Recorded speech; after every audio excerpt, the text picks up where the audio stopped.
இளம் வயதிலேயே திருமணம் செஞ்சுக்கிட்ட நடிகைகள் பத்தி பார்க்கலாம். த்ரிஷா, கங்கனா ரனாவத், அனுஷ்கா இவங்க எல்லாருமே 30 வயதை தாண்டியுமே திருமணம் செய்யாம இருக்காங்க.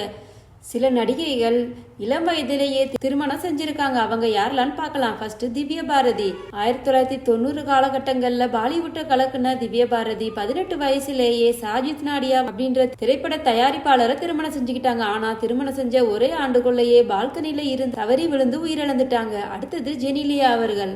நடிகை ஜெனிலியா அவர்கள் தன்னுடன் நடித்த நடிகர் ரித்தேஷ் தேஷ்முக்க 24 வயசுலேயே திருமணம் செஞ்சுக்கிட்டாங்க. 2 பேருமே பாலிவுட்டுடைய செலிபிரிட்டி கப்பிள்ஸா வளம் வந்துகிட்டு இருக்காங்க. அடுத்தது ஷாலினி அவர்கள்.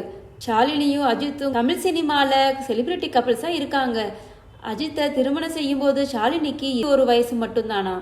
திருமணத்துக்கு அப்புறம் நடிக்கிறதுல இருந்து ஷாலினி பிரேக் எடுத்துக்கிட்டாங்க. அடுத்தது அதித்தி ராவ். பாலிவுட் நடிகையான அதித்தி ராவ் 24 வயசுலேயே சத்யதீப் மிஸ்ராவை திருமணம் செஞ்சுக்கிட்டாங்க. ஆனா கருத்து வேறுபாடு காரணமா இவங்க 2 பேரும் விவாகரத்து வாங்கிட்டாங்க. இப்போ 2024 நடிகர் சித்தார்த்த மறுமணம் செஞ்சிருக்காங்க. அடுத்தது அமலா பால் அவர்கள். அமலா பால் இயக்குனர் AL விஜய் அவர்களை திருமணம் செய்யும் போது அவங்களுக்கு 23 வயசு மட்டும்தானா. இந்த ஜோடி 2017 விவாகரத்து வாங்கிட்டாங்க. அதுக்கப்புறம் 2 பேருமே வேற வேற நபர்களை மறு திருமணமும் செஞ்சுக்கிட்டாங்க.